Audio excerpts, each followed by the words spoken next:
It's U of L Today on 93.9 The Ville. Here's your host, Mark Hebert.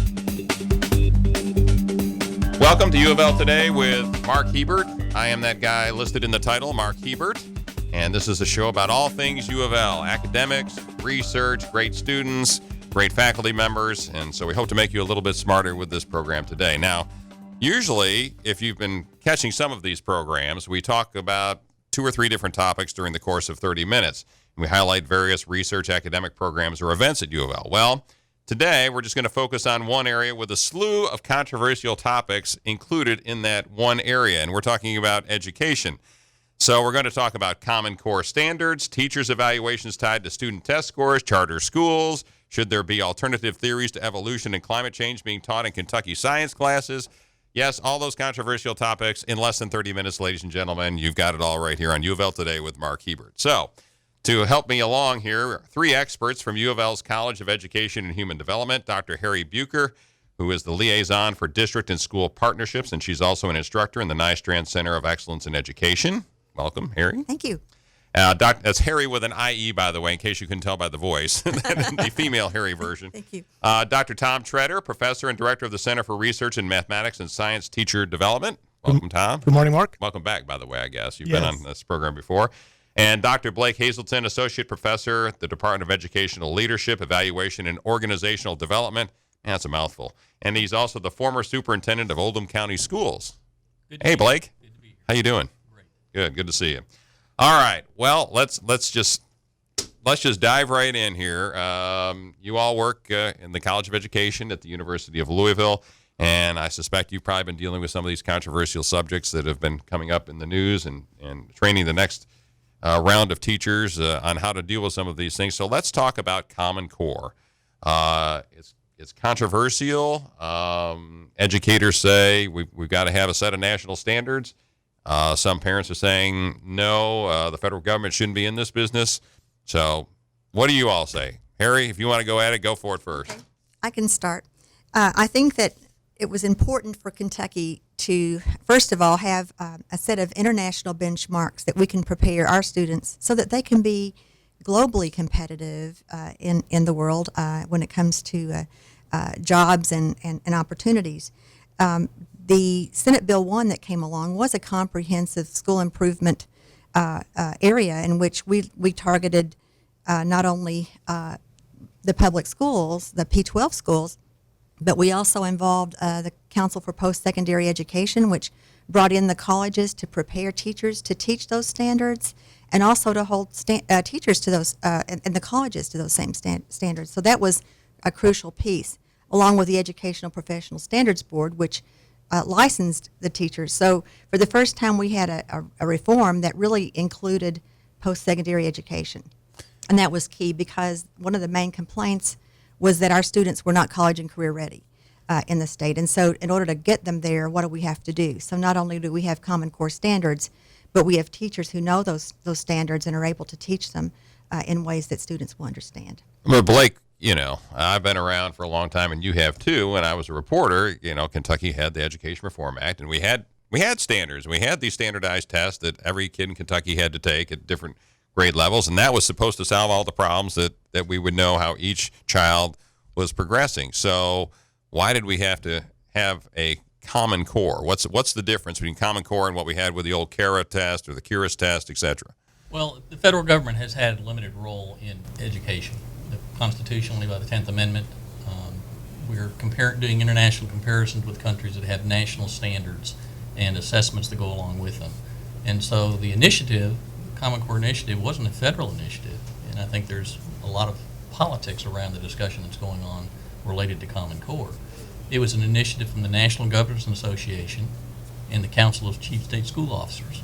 And we've had people from Kentucky. Gene Wilhoit was executive director, former commissioner in Kentucky, who was involved in that initiative. And then Commissioner Holliday was also involved with the Council of Chief State School Officers as the standards were being developed and moving through. So I think those two things are really important in recognizing that as we look at comparing our performance against other states, it's important to have the same standards that you're comparing.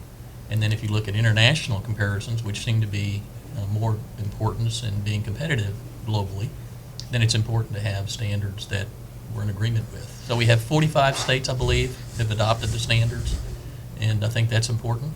There was one comment you made that I want to clarify, and that is under the Kentucky Education Reform Act, it wasn't just standardized tests. There were a series of assessments, including portfolios and on-demand, as well as multiple choice tests, on-demand performances, et cetera, that went into a score, a performance score for a student. And we've evolved away from most of that to more of a standardized test. Well, right now, as I'm sitting here, I don't have any kids still in elementary or high school. But a lot of parents who are listening to this program do. So what does Common Core mean on the ground level? I mean, we can say, okay, the tests and these standards, we can compare how our students are doing to students in China and Japan, and we can compare Kentucky to, I don't know, West Virginia or someplace like that. But what about my kid? I want to know what it does for my kid. So what does it do having these standards? What's it do for my child? Well, I can take a piece of that, Mark. It's been a bit of a misunderstanding, I think, on many people's part about what Common Core, and in the science we call it Next Generation Science Standards, the same idea, where we have a consortium of states who develop that, not the federal government. So as Blake said about the mathematics and language arts, the same is true about science. These are not federal initiatives. These are consortiums of states who really work together on these. And what has happened in all three of those is that we're really asking kids to do a lot more with the knowledge rather than just know the knowledge. So a difference, and it's a big difference, and I think it's a helpful difference, is that in science, mathematics, and other places, we have a strand called the practices. So it's not just knowing science or knowing mathematics. It's knowing how a mathematician thinks, how a scientist thinks.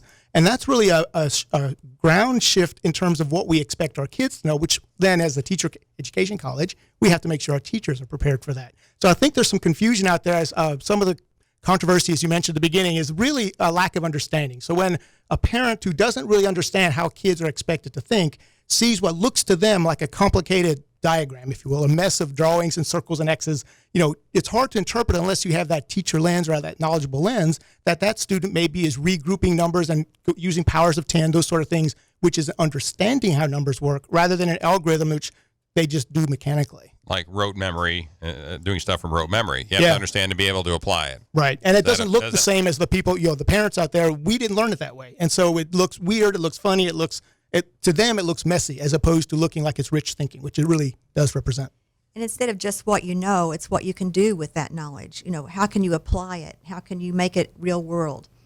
And we are seeing that our students are increasing their ability to be college and career ready. We're seeing ACT scores going up, and we're seeing our students being more competitive with students from other states and in the country. All right, that's Dr. Harry Buker. We're talking with her and with Blake Hazelton and Tom Treader, all from the College of Education and Human Development at the University of Louisville, and we're talking about education, a broad number of issues. We've started with Common Core. So let me ask you this. Do you think most parents, they may have heard something about Common Core, and they may have seen something on the news about the controversy over Common Core. Do you think parents have any clue what it is?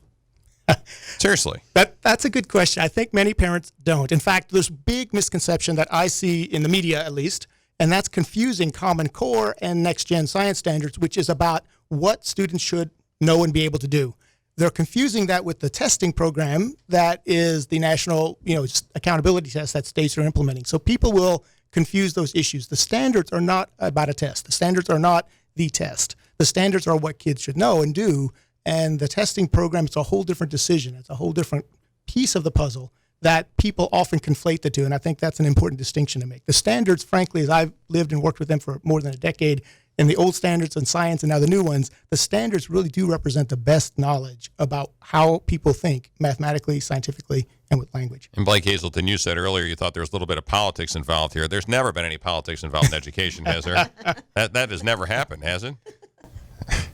I think, there's politics involved in just about everything we do.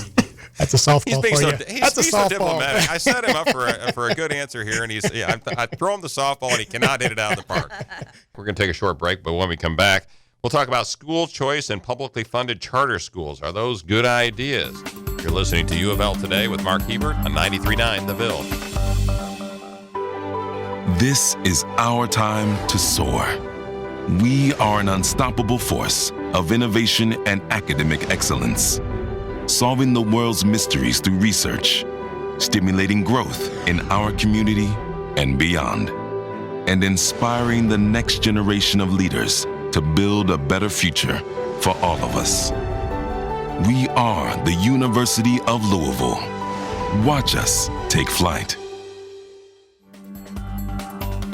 Welcome back to UofL Today with Mark Hebert. We're talking education and perhaps some controversial topics surrounding education with three experts from the University of Louisville College of Education and Human Development, Tom Tretter, Harry Buker, and Blake Hazelton. So let's go on to topic number 2 of controversy here. School choice. It's been an issue that's been around forever. I think some folks confuse school choice with charter schools or mix the two up. Where do you all stand, and where does the College of Education stand on that? Is it a good idea that Kentucky should be offering or should offer in the future some kind of publicly funded charter schools or offer school choice to parents? Well, Blake, you used to be a superintendent. Go for it. Well, the concept is that charter schools are public schools, and they're funded through public funds. There are, I believe, 43 states that have some form of charter schools. There's some variations in what those requirements are to start a charter school, but basically the concept is a charter school goes out and develops assessment, curriculum, instruction, and then parents by choice decide that they want to enroll their children there rather than a traditional public school that's governed by a school board. In some cases, you have charters that are responsive to a school board through the charter that they've agreed to, and in other cases, they have an independent board or respond to a board at the state level, similar to a state board of education. So there's not one concept on charter schools that has been adopted nationwide. And in some states, they're having pretty good success with them, as I understand it from what I can read on the internet.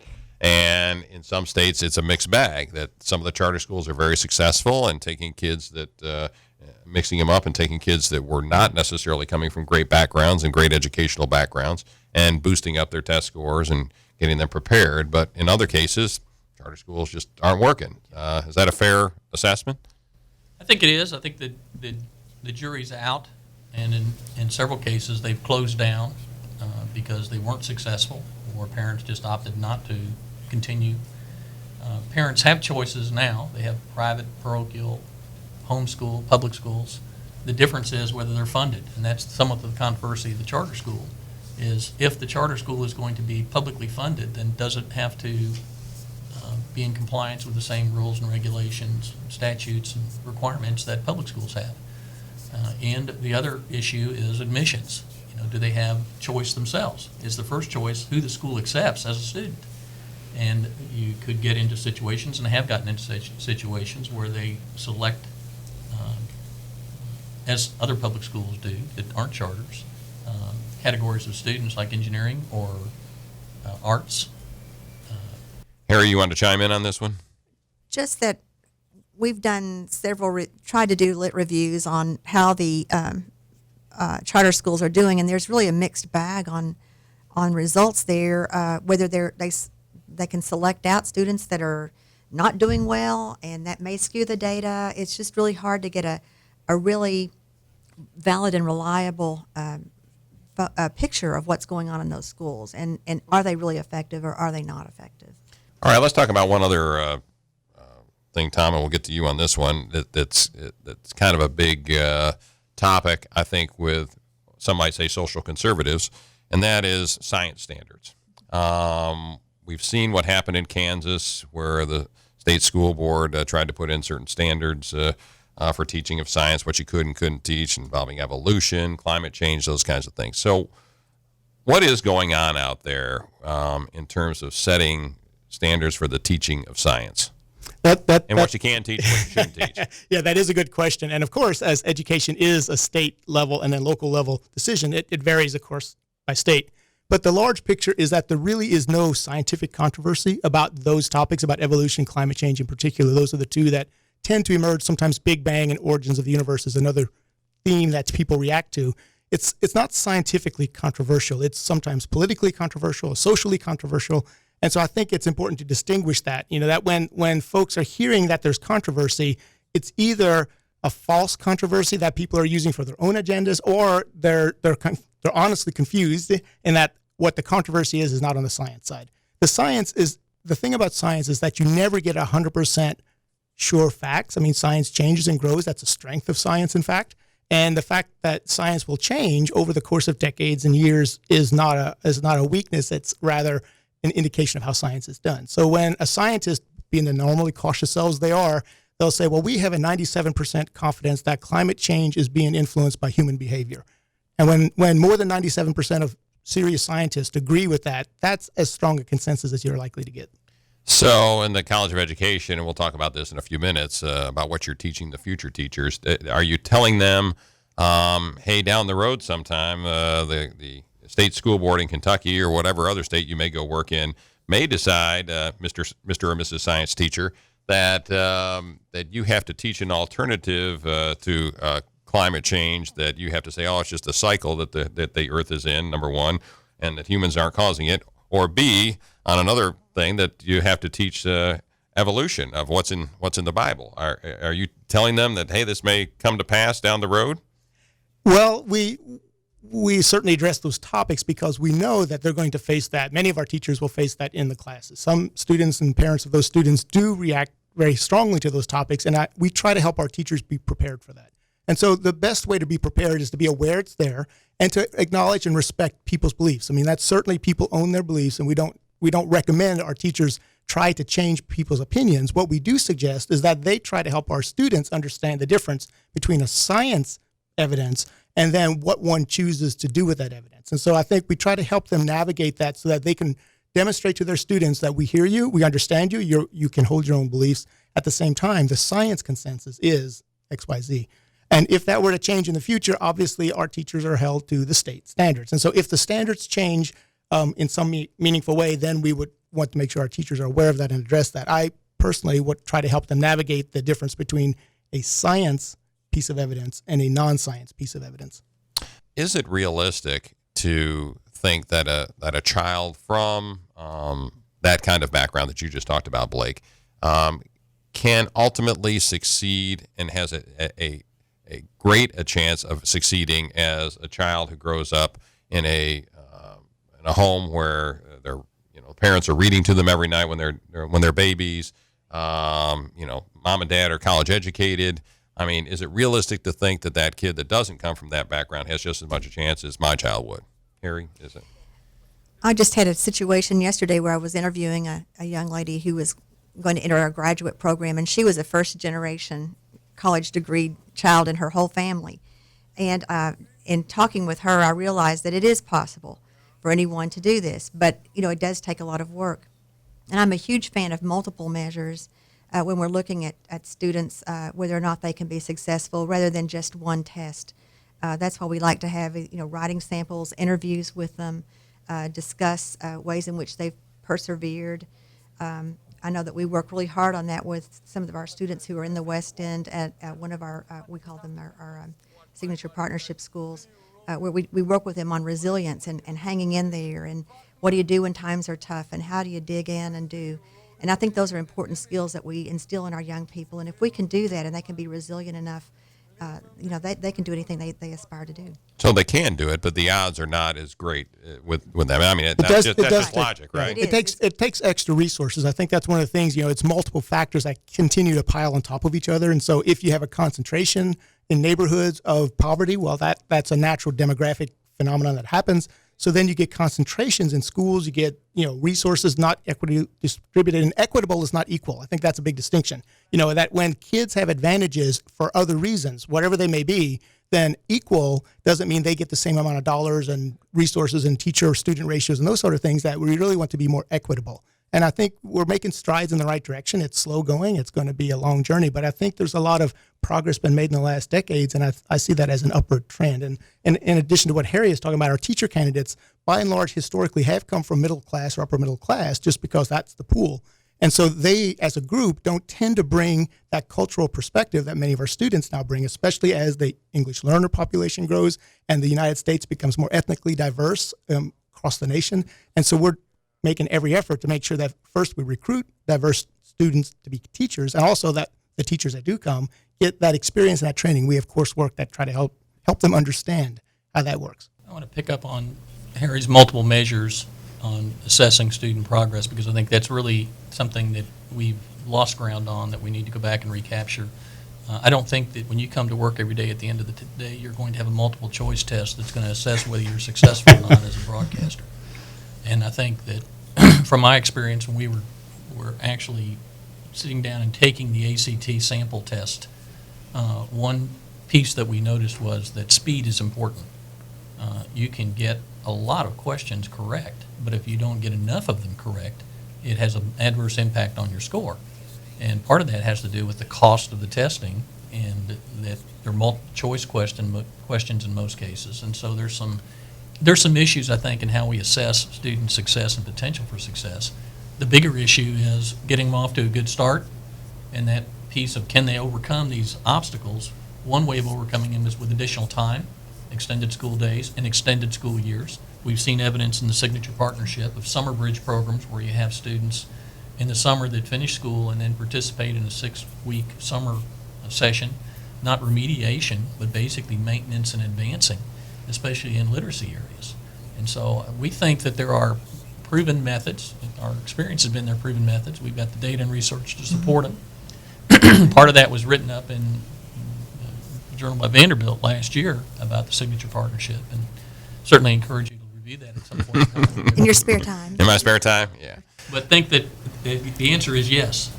Students who come from very challenging backgrounds can be very successful, and there's significant evidence of that all across the board in Louisville as well as anywhere else. All right, after the break, what is UofL teaching the next generation of classroom teachers? When we come back, you're listening to UofL Today with Mark Hebert on 93.9 The Ville. This is our time to soar. We are an unstoppable force of innovation and academic excellence, solving the world's mysteries through research, stimulating growth in our community and beyond, and inspiring the next generation of leaders to build a better future for all of us. We are the University of Louisville. Watch us take flight. Welcome back to UofL Today with Mark Hebert. I'm talking with three experts from the College of Education and Human Development at the University of Louisville: Blake Hazelton, Harry Buker, and Tom Treader. We've been talking educational issues for the last 25 minutes or so. So since we're talking about educational issues, I guess we ought to talk about what you all are telling the next generation of teachers in the classroom and as they go out and do what is called practicum. Is that what it's called these days? What are you telling them? What are you telling them as they head out into the field and they're bright-eyed and bushy-tailed and ready to hit the classroom? What are you telling them about what they're going to find when they get there? Well, they're going to see it. We don't have to tell them. The students in our preparation program start working at schools a lot earlier than they used to. They may be taking the class and measurements that's only offered at a school. It's a priority school or a school that has a high percentage of students who are at risk or have challenging issues. So they're in classrooms with teachers, seeing how regular teachers perform, observing, giving feedback. They're presenting one-on-one tutoring. They're presenting one-on-three tutoring. They're doing small class segments in a classroom. They're getting, again, feedback and giving feedback from others about best practices when they're sophomores, juniors in the college preparation program. They're not waiting until they're seniors after they've gone through all their coursework in a classroom and then doing student teaching. They're getting thrown in the water to swim right now. Well, and in many cases, that's good. We have some model sites. We call it our clinical model, which we try to parallel the medical model, in which we have, instead of teaching hospitals, we have teaching schools. And in those locations, we try to populate those schools pretty heavily with our student teachers and method students, in which they're actually in an authentic setting. They are learning a theory in their education class with their University of Louisville faculty, and then they're immediately going into classrooms where they're seeing that happening in that school. We use back channeling with Today's Meet or Edmodo, where they are actually typing in on their iPads what they're seeing. We're watching back at Grand Central Station what they're typing in, and we can push in questions. We can say, What's the diversity in that classroom? Or are the students asking a lot of questions and they can answer us back what's going on in the class? Or, oh, I see them using this specific content literacy. It's just been a wonderful experience for all of us to see how that can evolve and how that can actually give a student a chance to translate theory to practice instantaneously.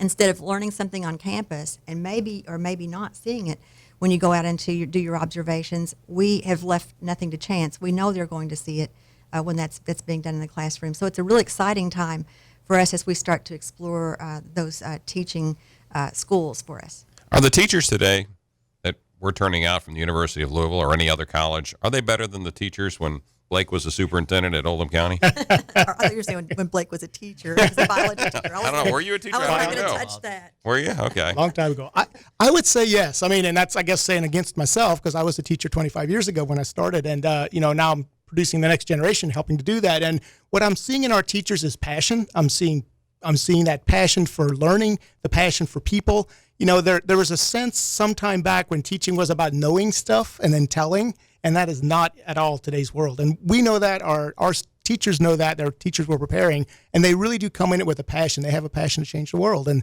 we do what we can to help support them in that because it is a different world. As Blake said, it's a world that unless you've been a teacher, you probably don't really fully understand what that can be like. And that's a part of the logic behind this clinical model. We get them early and often into the classrooms, and those teachers tend to really gravitate very strongly to this profession. And so we help them build relationships with kids. We help them understand how an adolescent thinks, which is, a whole different kind of way of thinking sometimes.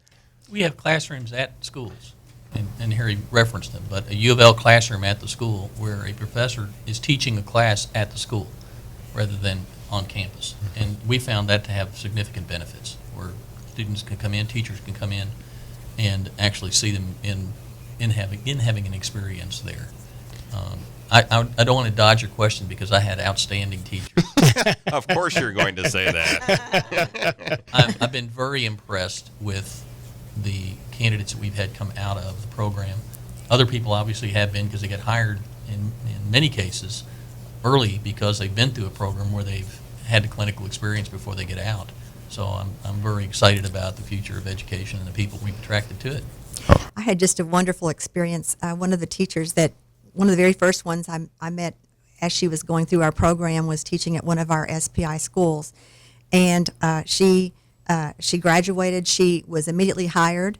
Once they're in those schools, they know the culture, they know the students, they know the way things go, they know how we do things around here.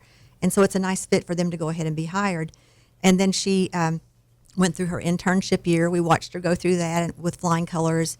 And now she has her own student teacher. Right. So we've seen the whole process go through with her being one of our candidates through now having her own student teachers in her classroom. It's just nice to watch. And I think we stand on the shoulders of those that go before us. We're a continuous improving profession. And as we learn more every day how children learn, and we adapt our programs to meet those. That standing on the shoulders is really relevant. Our veteran teacher pool is a vital resource, and we're building those vertical teams more intentionally than we did in the past. The experienced teachers helping mentor the new teachers, and that makes a world of difference. All right, very good. I'm going to thank the three of you because I got to cut the program off here. All right, Blake Hazelton, thanks so much. Harry Buker, Tom Treader, thanks so much. And as always, I try to do a Did You Know segment at the end of the program to kind of give people a tidbit of information they can take home with them. So, did you know that UofL's College of Education is ranked 59th in the nation by U.S. News & World Report and is tied for tops in Kentucky, and that is up from being 73rd just a couple of years ago. So it's improving as we go along. So congratulations to the three of you and your part in that. So if you missed some of this program, you can listen to it and all other UofL Today programs via the podcast, and you can find that on SoundCloud/UofL. Thanks for joining us today. This has been UofL Today with Mark Hebert on 93.9 The Ville.